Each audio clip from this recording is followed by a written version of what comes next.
And listen, if these judges are going to stand in the way of President Trump, he has to think of the worst workable solution legally possible to get them to back off.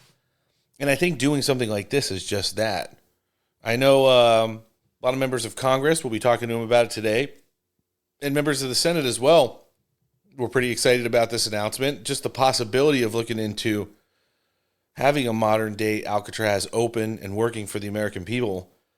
I saw Missouri Senator Schmitt jump on with Harris Faulkner yesterday afternoon to talk about this. Let's hear him. Yeah, this is what the Democrats, they lose their mind because of Trump derangement syndrome, but why President Trump has been so effective. Alcatraz means something, right? And so when you have a law and order president, you're dealing with two tracks here. One is punishment. People ought to be punished for the crimes they've committed. And also deterrence.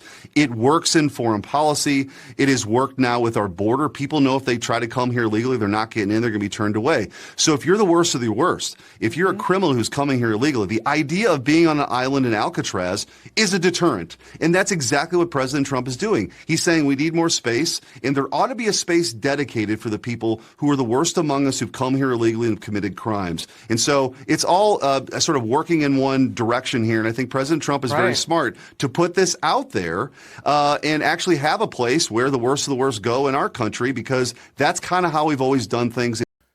We're going to hear about it right now. Let's check it out.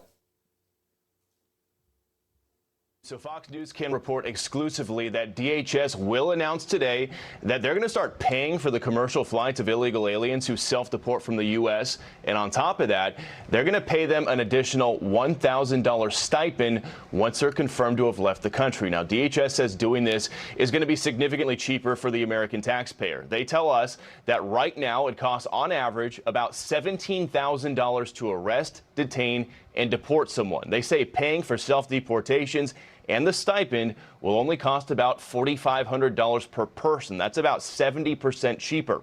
Aliens are going to have to register to self-deport on the new CBP Home app to access that DHS financial assistance, as well as announce their intent to leave the country. DHS Secretary Kristi Noem tells Fox in part, quote, "If you are here illegally, self-deportation is the best, safest, and most cost-effective way to leave the United States to avoid arrest."